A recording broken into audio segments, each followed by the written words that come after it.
Hey guys, welcome into the I Am the Possible podcast experience.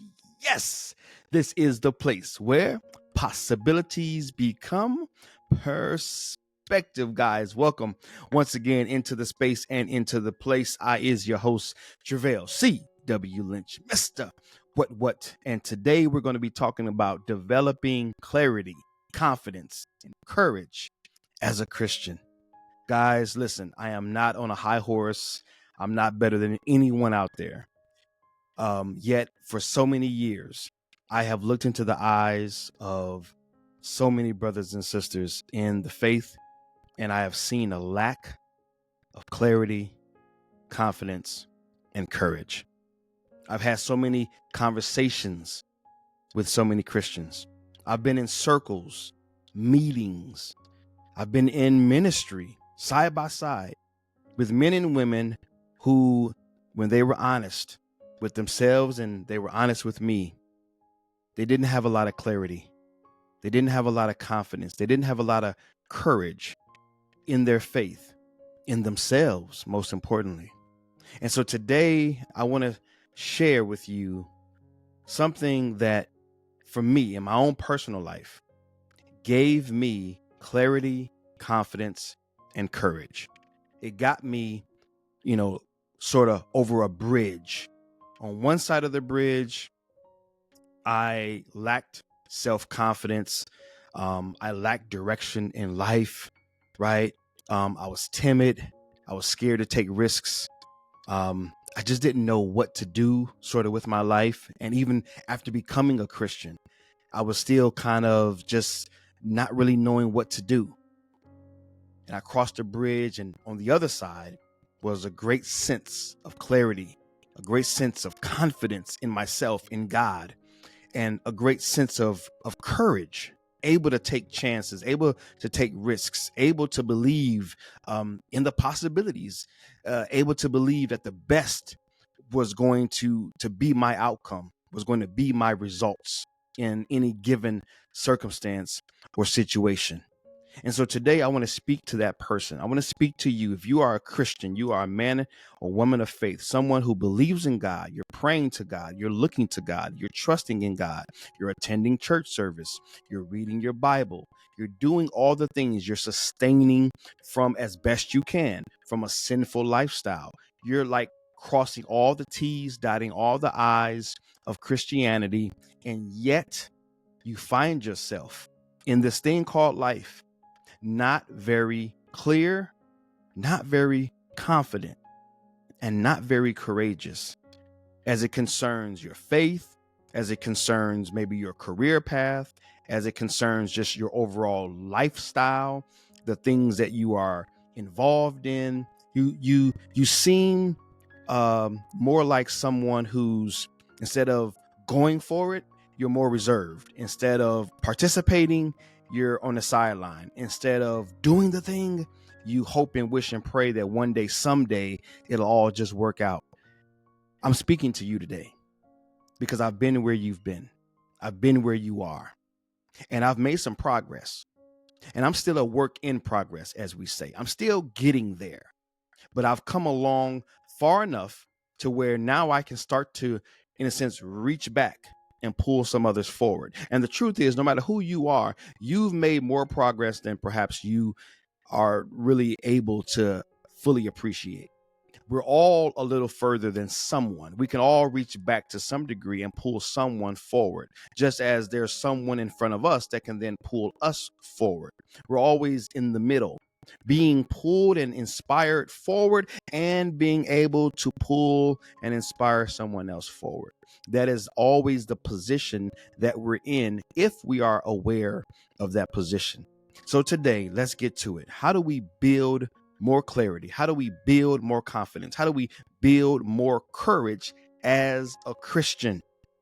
There's something that you desire to do that you've not done. There's something that you desire to pursue that you've not pursued. There's something that you desire to participate in, and you have stayed on the sideline because you lack the clarity in your own personal self.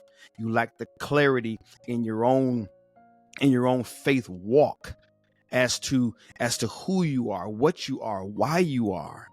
And so you're a little hesitant, right, to really go after it because there's not a great sense of the next word, confidence, in why God created you and what God created you to be. And then, without clarity and without confidence, obviously the byproduct is a lack of courage, because sometimes it's just going to take some courage for you to ever get to where you want to go, for you to ever step into that career, for you to ever step into that position, for you to ever start that ministry, for you to ever do whatever it is that you have in your heart to do.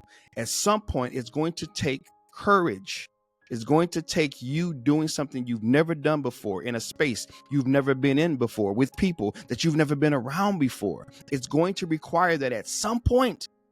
And it is the clarity and it is the confidence that fuels the courage that is required for you to be delivered in your own way, for you to come out of bondage, for you to come out of that slavery, for you to come out of your own Egypt.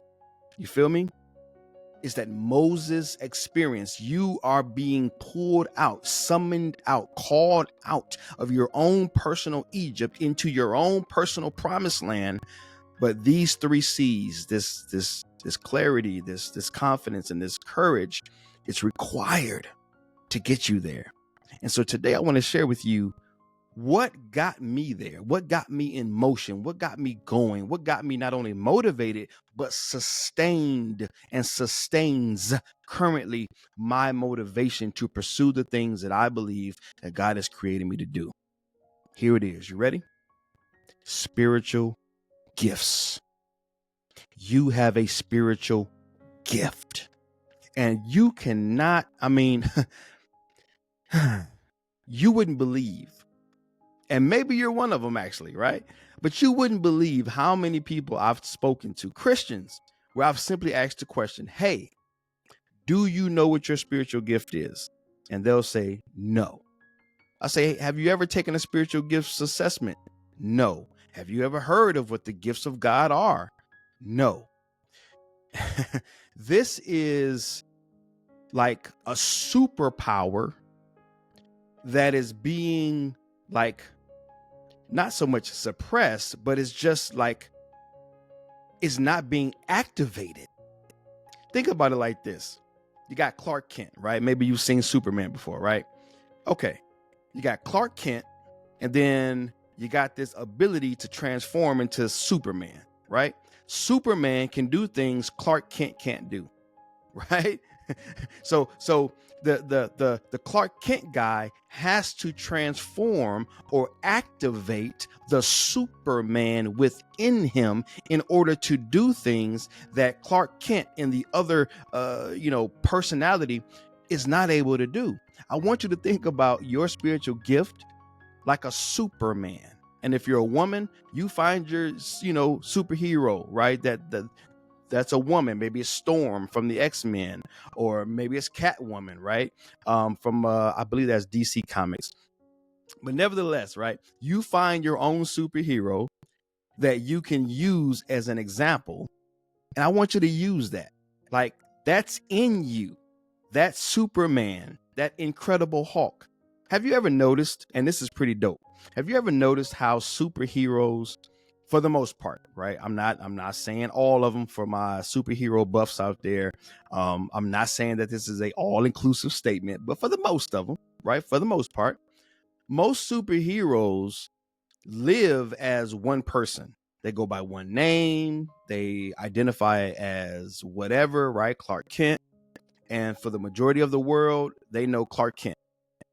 But within, on the inside, that spiritual DNA, that DNA on the inside, there is another part of them that is available, that is accessible, that is innate. It's a part of who they are. It's woven into the fabric of their being. There is no separation.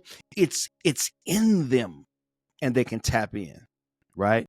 They can tap in. Spider-Man, right? Tap in, right? There's things within his body, right, that you can tap into.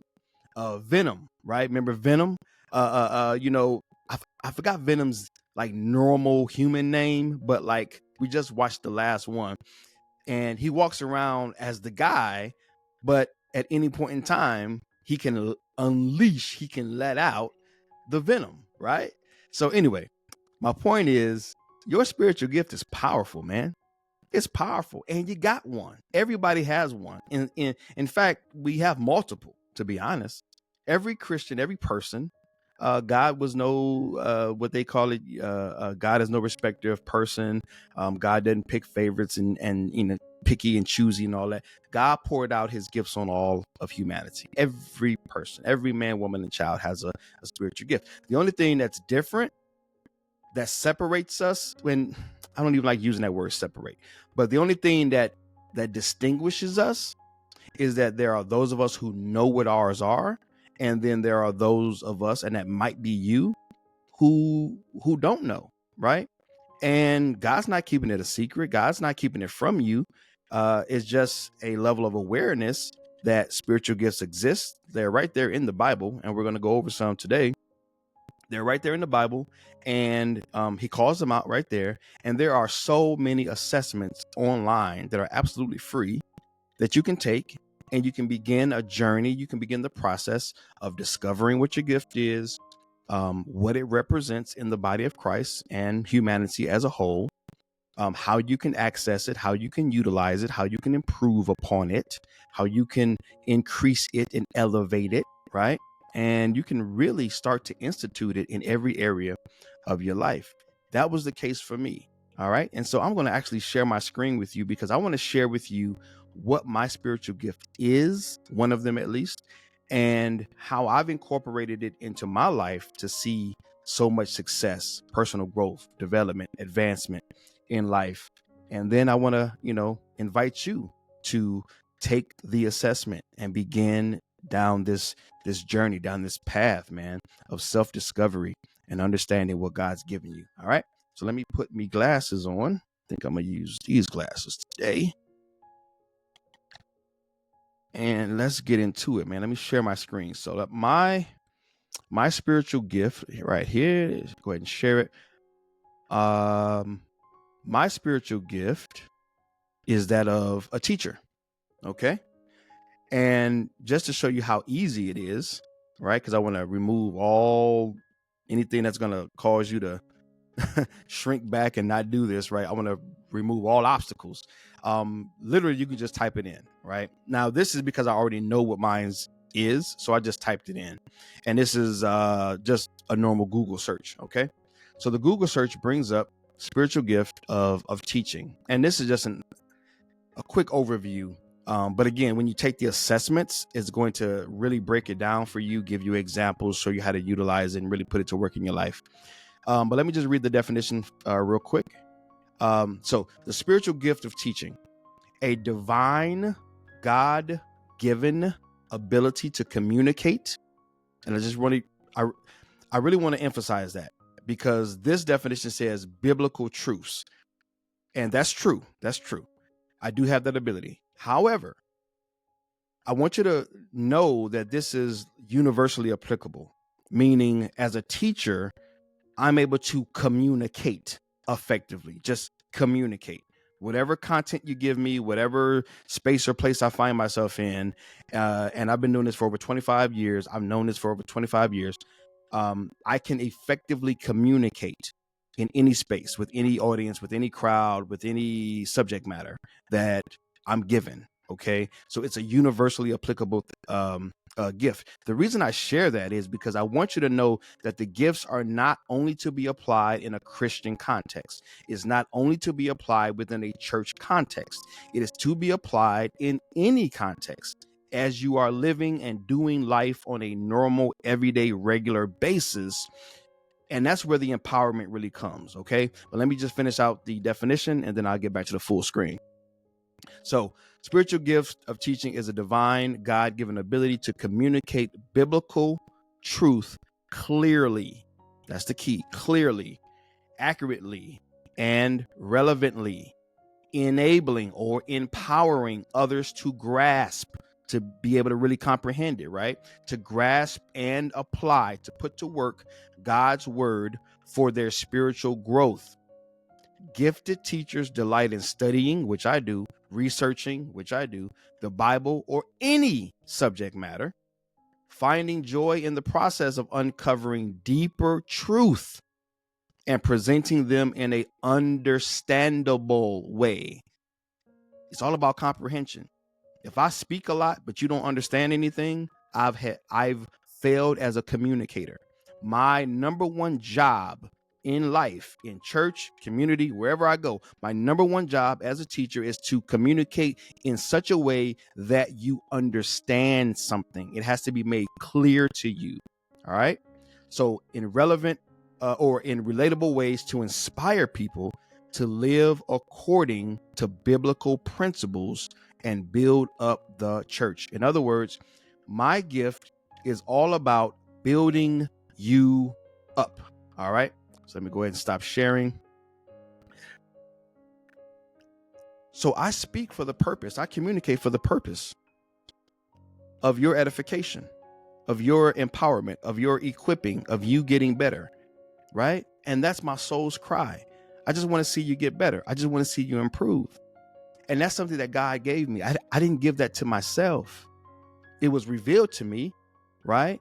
20 something years ago, Pastor Eric Brown said, hey man, come and teach 15-minute message on the life of Jesus, Mark 1:35.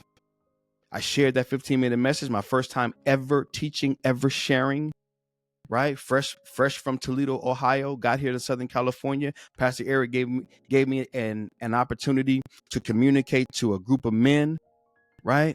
I did that fresh off the cuff. Pastor Eric walked up to me and he said, Treveal, you are a teacher.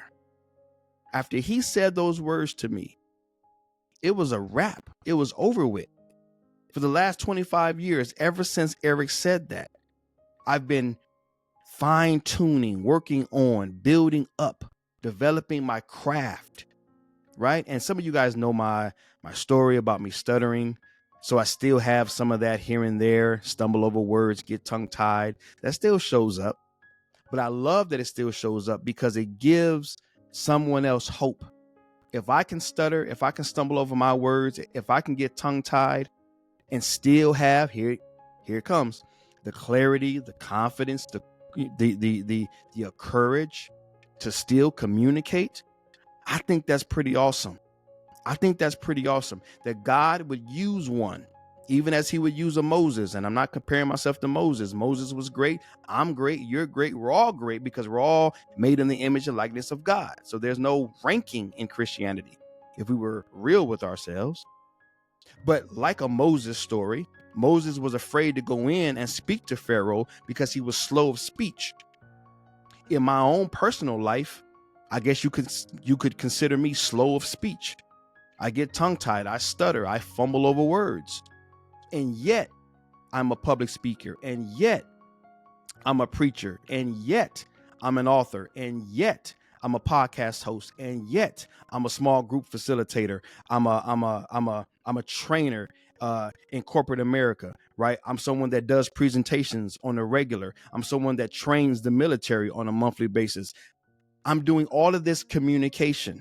And I'm sure there's some other ones that I missed, right? I'm a certified personal trainer, right? That's instructing people on how to work out. That's using my tongue, right? And so all of these ways that I've still been able to communicate effectively, yet having what many would consider a speech impediment or some sort of problem. I don't see it as a problem. I see it as the thorn in my side that God says, hey man, my grace is sufficient for you.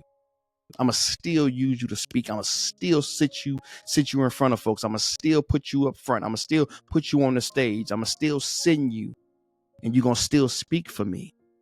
And I want you guys to see my clarity, my confidence, my courage to be honest with myself and to be honest with you.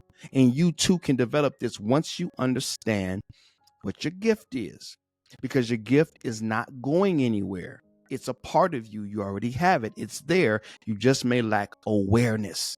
and appreciation and alignment and application. Those are my 4 A's of your spiritual gift. But when you do those 4 things, life transforms on every level. So let me go ahead and wrap it up. Let me give you some examples from my own personal life. Let me give you one story of how I've applied this, and then I want to go ahead and start breaking down how you can get involved in this. All right.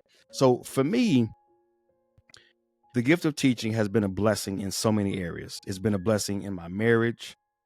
Man, I would have to do a whole episode on that. Just my ability to communicate has put me in a position where I've gotten through some really rough patches in my marriage because of my love and thirst for the art of communication, which is really at the bedrock of any successful relationship. You got to know how to communicate in order for the relationship to succeed.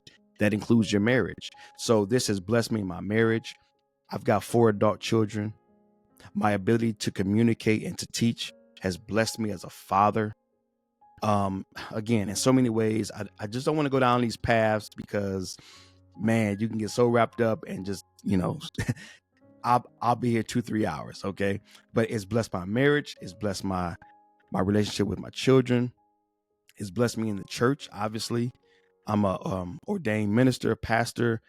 I have taught so many courses from financial matters to spiritual matters, on marriage, right? And so it just over the last 25 years, I've taught so much, and I've been a part of the teaching process, whether it's on a Sunday morning from preaching or it's in small group sessions, etc. Okay.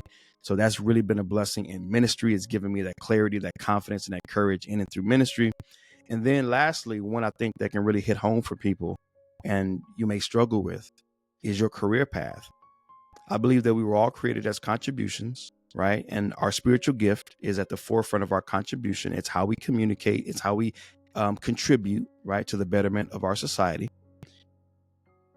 In your career path, I believe that the best marriage is marrying your contribution, right, which you've been gifted in, with your career. When contribution meets career, boom, perfect scenario. Because it gives you the ability to earn money at the thing that you really enjoy. And there's nothing like bringing enjoyment to your employment. All right. So many of us, we're not happy on our jobs. There is no enjoyment in our employment. We go to work, we punch a clock, we do what we got to do, and then we are ready to run out of there. We're like counting down the minutes, right, before it's time to punch out. That's a telltale sign. That's a good indicator that you're probably not in the right industry. And listen, you got to do what you got to do, right? You got to put food on the table, clothes on your back, roof over your head. You got to do what you got to do until you can do what you want to do. All right. But the best scenario is matching up your contribution with your career. And so I've been in corporate America, healthcare, for 19 years. And at some point in that process, I was made aware that that's where God wanted me in terms of really having a very stable and a very significant income, especially for someone who dropped out of college twice, who never went back, don't have an education, don't have any experience in this field. I was blessed with a position that continued to elevate and promote me because of, here it is, the use of my gift, right? I don't know anything about healthcare. I didn't know anything about corporate America.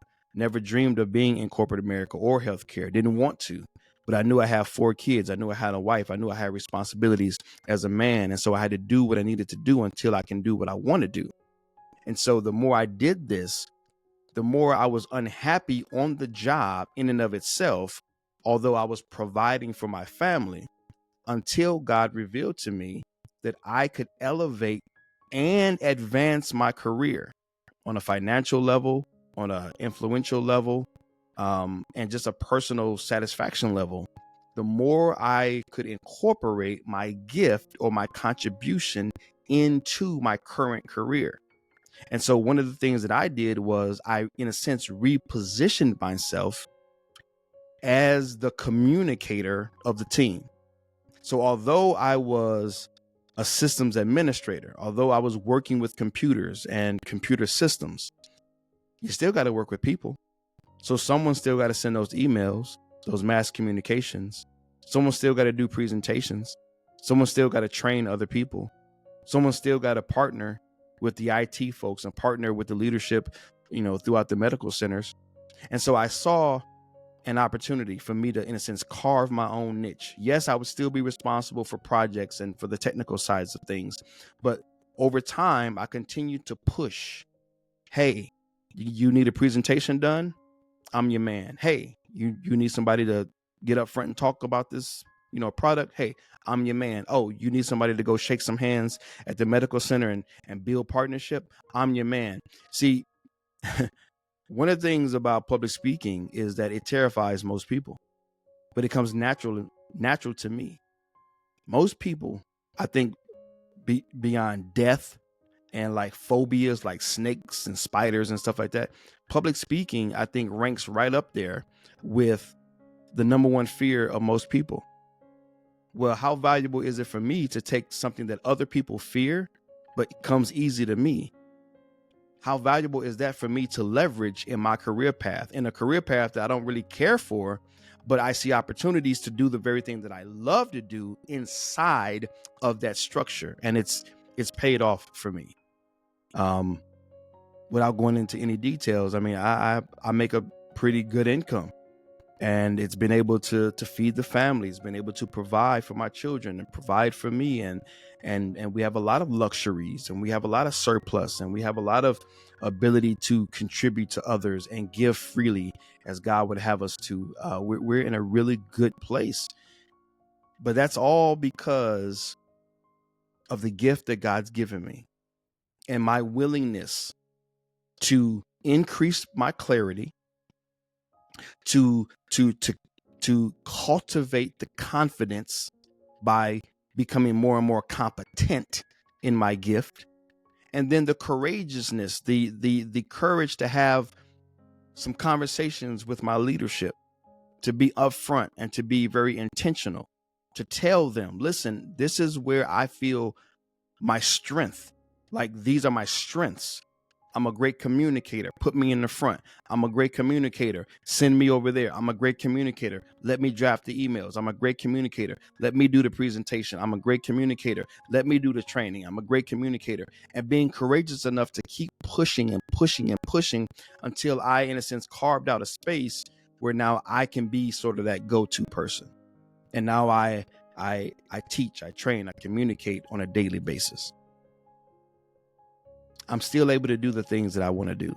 I'm still able to podcast. I'm still able to public speak. I'm still able to preach on Sundays. I'm still able to train. I'm still able to write books. I'm still able to do all these other things in my part-time, but in my full-time for now, until God transitions me out, then I needed to carve out a space for me so that I can enjoy what I'm doing in my 9 to 5. I believe that there is an opportunity for you to do that as well, for you to see where you are currently and for you to carve out a space according to the gifts that God's given you so that you can enjoy life. When you discover your gift and you begin to work on your gift, your enjoyment of life goes up. Your engagement in life goes up. Your effectiveness in life goes up. Everything increases. Everything elevates because you are in an elevated state of awareness as it pertains to what you are, your value, your worth in this world. So if that interests you and you're like, yo, sounds good, you sold me, where do I sign up? Well, guys, listen, if you're on the tube or if you're on any podcast platform, the link is in the description for you. Take the assessment, man. Take the assessment. Discover your gift. And I am here. Emails, IamThePossible.com. Email me. I will answer you. Okay. Questions down below in the comments. I will answer you. I'm still at a place in my career development with podcasting and with communication where I've still got the bandwidth to communicate. Now, see me in a year from now, 2 years from now, I might not have that capacity, But right now, if you were to email me, I can actually respond. If you leave a comment down below, I can actually respond. If you have questions, I can actually respond right now, currently at my current capacity. Okay. But I've got big plans and I'm not giving up on them. So I'm not going to always be at this space. I'm not going to always be at this place. So get me while you can. All right. But I love you guys. I'm praying for you guys. I'm believing in you guys. And I believe that these spiritual gifts are going to bless your life, man. You're going to become more clear. You're going to become more confident. And you're going to have more courage as it concerns the purpose of your life and the pursuit of your life, right? What am I here for? What am I supposed to be doing? Those two questions are in most people's hearts. And when you tap into your spiritual gift, it's going to provide an awareness of those two things. What you really are and what you really are supposed to be doing with your life. All right.